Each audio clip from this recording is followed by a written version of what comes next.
p.m. Almost the midnight movie, the Midnight Revolution movie. Oh, okay, so that's here tomorrow night? All right, well, I'll have to check How did that out. played last year? Oh, okay. So, you know. So now, oh, yeah? There's already been leaks. Correct, at Dapple? Yes.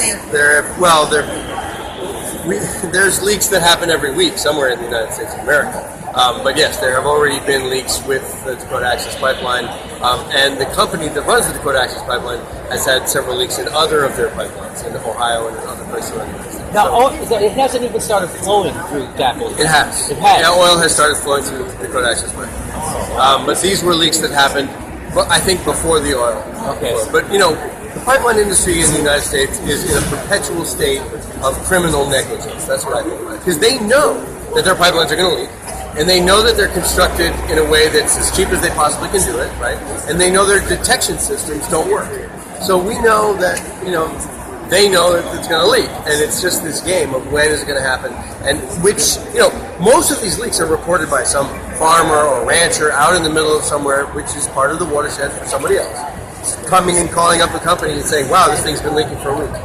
No kidding. That's usually how it happens. So, what's your overall feeling then? I mean, so let's talk about the movie. So what does the movie try to present? Just what happened at Dapple? Yeah, well, I mean, I think, and Nomi was there when we were filming. You did it in like 2 weeks. Well, you produced it and edited it. It was amazing. The film came together rather quickly because I'm the producer, but I'm one of the 3 directors involved. Right? There were 3 segments. One directed by myself, another one by a filmmaker, also Academy Award nominated James Spion, and Myron Dewey from Digital Smoke Signals, who was on the scene at Sandy Rock, and many people followed him on his live streams for several months. So the 3 of us collaborated and made a 3-chapter movie. The film really shows what it would like to be there in the camps and feel the incredible love and expression and the prayer and the creativity and the unity and the generosity, all these things that were so moving about being there. And then, boom, the police come and mace everybody. Boom, they come shooting at everybody with rubber bullets and high-powered water cannons below freezing temperatures. So it's a movie in a way that's about this strange utopia that was created that is constantly being hit down by an out-of-control police force. So it's called A Dream from Sandy Rock. It really feels like a dreamscape.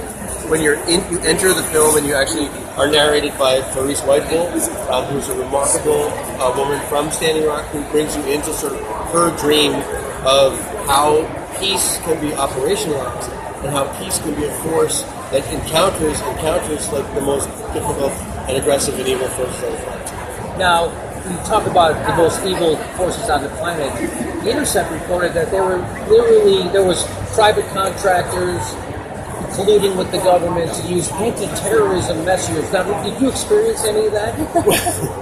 Well, this is something we knew. I mean, when you're there and there's a plane that's flying around over the camp 24 hours a day, and then at night they're flying without their lights on, which is illegal, but you can hear them. There's a constant buzz. It was the strangest thing when you first get there. It's just this. Really? And you know from the history of these types of movements, they're going to be infiltrated. So everyone is sensitive to the fact that someone among you is not on your side, but pretending to. And there was a lot of behavior that we now find out were infiltrators that were trying to make the protesters, or the water protectors, I should say, because we didn't use the word protesters because that's a colonial word. We call ourselves water protectors. The Indigenous Youth Council calls themselves water protectors because they're there to protect the water. They're not protesting something. They're protecting something from an invading army. But then you found out that a lot of this aggressive behavior were infiltrators, right? Where you had violence instigated, things set on fire. These were, operatives that were working for the Dakota Access Pipeline, made out to look like the water protectors were being violent. And in fact, everybody knew, and we had all taken that oath, that that's what we were about. We were not going to be violent. Violence is one of the things that we were actually protesting against. So how could you use it as a tactic? So we're finding a lot of that out now, and I'm sure that we'll find out more. That's disheartening to say the least. So, but I think a lot of people in the corporate media would say you're a conspiracy theorist, right? That you're thinking that that's happening. That's crazy that the government would do that to its own people. Just because you're paranoid doesn't mean they're not out to get you. And truthfully, we saw the reports. I mean, there's a group called Tiger Swan. They are military contractors. They were employed by energy transfer partners to create this kind of counter insurgency kind of thing. And they called water protectors who were peaceful protesters, right? Peacefully assembled, totally legal, within our rights, fighting for indigenous sovereignty, fighting against fracking, fighting against this pipeline. They put us on the level of jihadists and terrorists. And this is not the first time this has happened, right? This happened in Pennsylvania, right? My good friend Karen Sheridan right over there from Pennsylvanians Against Fracking. We know that, like, in Pennsylvania, the Department of Homeland Security said Gasland screenings, my film, which was nominated for an Oscar, these Gasland screenings were terrorist events, eco-terrorism. I mean, this is nothing to be further than the truth. The reason they do that, though, is because when they set it up as a terrorist event, and they're a terrorist unit, I mean, even NYPD does this, they don't have to operate under certain laws. So, FOIA requests, for instance, the Freedom of Information Act, they don't have to follow that. You can't find out if there's any complaints against officers. So when they designate something as a terrorist act, they're excluded from traditional laws. Well, and also the penalties. Exactly. The penalties levied against people exercising their First Amendment rights. Now, all of a sudden, they are not. They're terrorists. So you're talking about 10 years charges, 25 years charges, instead of what should be perhaps a misdemeanor charge. Now all of a sudden we're talking about heavy time. And this is deliberate. It's by design. It's happening all across the nation. They are trying to outlaw protest in this country. Well, and that's happening. That's part of it. And so people also forget this, that Section 1021 of the NDAA repealed habeas corpus in America, and Barack Obama signed it, right? So now, if all they have to do is say you're a terrorist, and they don't have to give you a trial. They can just lock you up for as long as they want, and don't think they won't do that, and don't think they aren't already doing that, because they went when Chris Hedges had the lawsuit against it. They could not let that stand, and Chris Hedges surmised that the reason why they were at the judge's office at 9 a.m. on Monday morning instead of letting it play out was because they were already doing that. That they're already in other places around the world interning people without a trial, because they're calling them a terrorist. So now, if you're protesting or water protecting, all they got to do is call you a terrorist, and they don't have to give you any rights. And thank you, Barack Obama. My producer, Dana Schlossberg, was held for over 50 hours, and she was simply committing an act of journalism. Right. She was there to tape a protest action, and they threw her in jail, and they threatened. She had 45 years worth of charges. Right. Thankfully, we've managed to get those, for the most part, dismissed. But yes, this is deliberate. This is having a chilling effect on journalism. This is on trying to outlaw protests. Because why? Because we're effective. Because we have victories. We won on fracking in New York State, for example, in Maryland. We have a lot of victories in the Delaware River Basin in Pennsylvania, in Pittsburgh. Protest works, organizing works, and that's what they're showing. It's not just happening in these conservative states. Josh and I were actually at a No Dabble protest in New York City in front of Trump Tower, maybe a week after inauguration, and we were penned off by the NYPD. And thankfully, we have these amazing TYT viewers who were watching this clip. If any of you guys saw this months ago when we posted the clip, where reporters were being penned off and they weren't letting us out. And so we zoomed in on one of the lieutenant who was operating this NYPD protest squad is what they call it. It turns out this is an anti-terrorist squad, and this lieutenant has had so many complaints against him that he's been written about. He was hired under Mayor Bloomberg, and he was a former, I kid you not. Do you remember the Abu Ghraib prisoners? Yes, he was one of those. He was a guard. Well, so, I want to say NYPD officers. Well, but if you are a police officer, don't try to stop this person from filming a protest or taking part in the protest, because I was standing right there going like, no me, no me, no me. No, but like, absolutely. I told everybody to grab their phones and film them. I said, everybody! And that was a display of real courage. So, if you want to witness the true bravery, make sure that you're on the front lines with my friend. No, I saw that video. Facing off with some of those people. That was great. That was great stuff. The way you got in space and yelled at him, and it was beautiful. It's fun. You know me. You know, my dad was a cop. My grandpa's a cop. So I love to see someone yell at him. You know what I mean? I was channeling for you. So I really. I mean, the truth of the matter is that a lot of the police do not want to be brutalizing towards protesters, and a lot of the police are not on the side of Donald Trump or the Dakota Access Pipeline. We have these leaks because people were like, "This is immoral. This isn't the United States of America. This is not how we should be conducting business." To be honest, like, you know, when we campaigned on fracking, when we campaigned on pipeline issues, we're talking about people's backyard. This is America. It's Republicans, it's Democrats, it's independents. This is not simply, you know, an issue for progressive people or even environmentalists, right? This is about America. We cannot have foreign oil companies destroying our natural resources, drilling in national parks, drilling in watersheds, creating a situation of havoc. The Yellowstone River was contaminated. The Kalamazoo River contaminated. Places that, you know, are sacred places in the United States for all Americans. And, you know, that, I don't think that should be a partisan issue. And I think certainly what we're seeing right now is that Trump pushed, and also Obama pushed agenda of fracking across America. And these pipelines to support fracking is being roundly protested against, and I think that's part of the reason why you have the people coming. You have Bernie Sanders come out against fracking. Why it's so important? Why it's so mainstream? And so, so people understand, fracking is not friendly to the environment. It's not a bridge. It's not a bridge to the 21st century. It's not any of that stuff. It's a filthy bridge, right? Because of the methane and everything else, and the groundwater pollution. I mean, there's so many. I mean, and there's could be nuclear contamination from it, correct? I mean, well, the fracking wastewater is often radioactive. Radioactive. There was radioactivity found in Pennsylvania streams after we know that fracking water was dumped into those streams, and you know.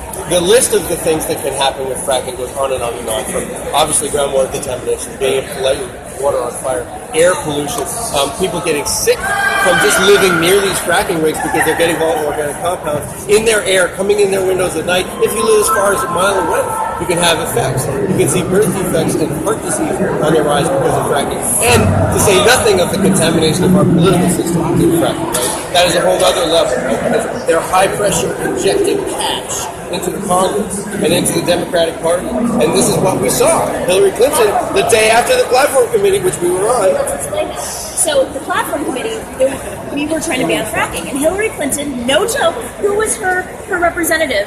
Fracking lobbyist. A fracking lobbyist. Trevor Hauser. And that's not us trying to not say the right. other. Actually, the entire Hillary Clinton team, the entire Clinton team were fracking lobbyists, including Carol Browner. Carl Browner, who works for Legal Conservation Voters, Former EPA. Former EPA under the Clintons, pro-fracking. Pro-fracking. How can you be an environmentalist and be pro-fracking? Well, I don't know, maybe you think we're going to repopulate some other planet like Mars or Pluto and treat that planet with some kind of respect. But we have this one right here, right now. So we don't want to contaminate our waters and underground sources of drinking water and harm our children's future. So, you know, like, obviously, this is a place here at the People's Summit.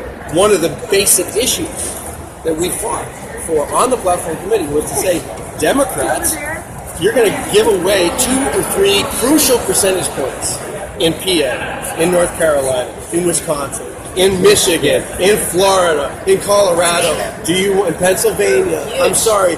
Do you think you're going to... I got up in front of that platform committee a year ago right now, and I said, you are not going to win this election if you don't vote to ban fracking, because there are people who will stay home.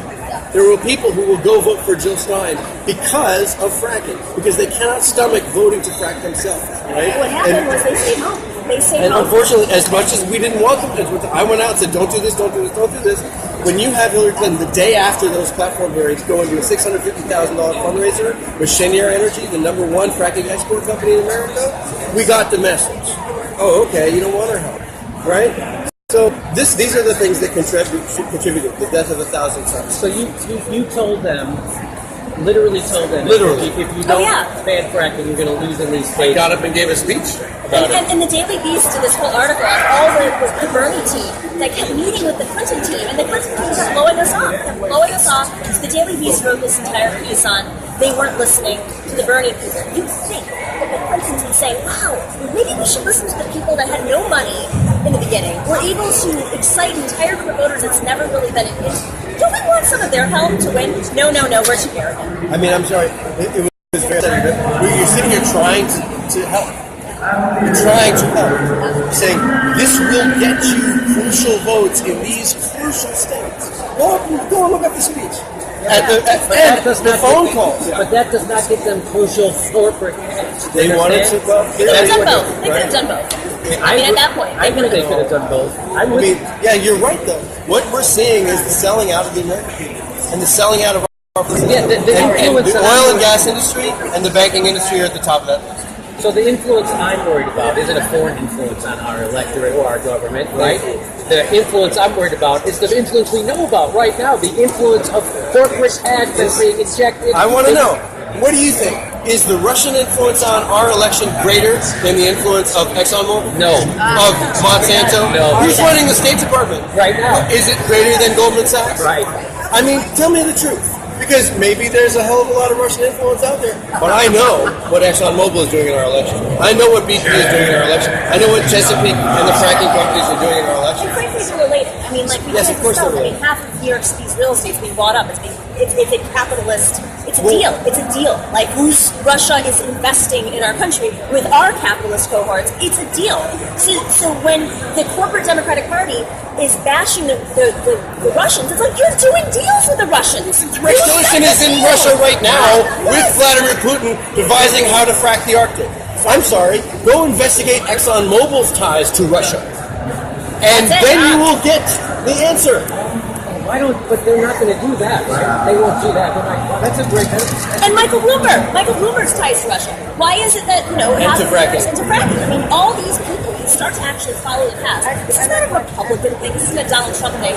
This is a corporate elite, political elite thing. And they're directly doing a deal with Russia. Several $trillion Money. are at stake in the Arctic. Rex Tillerson has the fracking technology. Putin needs it. Why is he the Secretary of State? Right, okay. Ask the right questions to get the right answers. So, we only have a few minutes left. I just wanted to ask you on the Unity Commission. So, what are your feelings about the Unity Commission? Don't laugh at me. Sorry, it's kind of funny. I mean, well, actually, a lot of people don't. It's the Unity Reform Commission. The Unity thing came out of, they call it Unity because there are 7 Bernie Sanders delegates or commissioners. I'm a commissioner. And 9 Hillary Clinton appointed commissioners. And 3 by, this was all designed after the convention. I mean, part of the deal was how are we going to rewrite the rules of the Democratic Party so we don't have this mess of losing 1,100 seats in 9 years. So, Hillary, it took her well past the due date to announce who she was going to put on this commission. Bernie picked his people last year in the fall, and Tom Perez are about the elections. So we are spending our entire year going through different cities talking about the real institutional structural issues with Bernie. And I know a lot of people look at the transition team, which was a completely fluff team. And I mean, it was like, how do we give perks to people who've been loyal to us? This is something where Bernie, we're putting a lot of time and effort into it. Larry Cohen is the vice chair of the commission. Jeff Weaver, the campaign manager for Bernie, is on this. Nina Turner, Jane Pleb, who's Bold, Nebraska. She's the chair of the Democratic Party there. I'm there. Lucy Flores. So there's some good people there. There's some good people. But so what is your sense of how it's going to come out?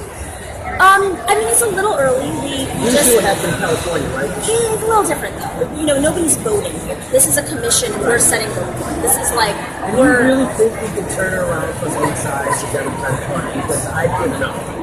And what happened in California a couple weeks ago is maybe give up. Oh, I wouldn't give up when we're so close. This is a generation from my perspective. If we got this many seats at this point, I mean, I'm from New York. There are some institutional Democrats now who voted progressively and supported Hillary Clinton, who are now coming to the Bernie side and saying, you guys are all right, and we're going to go against Cuomo now. there are people who are seeing the light. We have to win over these little seats so we have voting power so we can change the rules. So the DNC needs a lot of help. They need to have an open, transparent budget. They need to be audited. Where did all that money go? That's the real issue. Are they fighting having an audit? I think that's something I'm going to bring up during the commission. So stay tuned. I'm going to do hashtag audit the DNC. The DNC just had their worst fundraising month.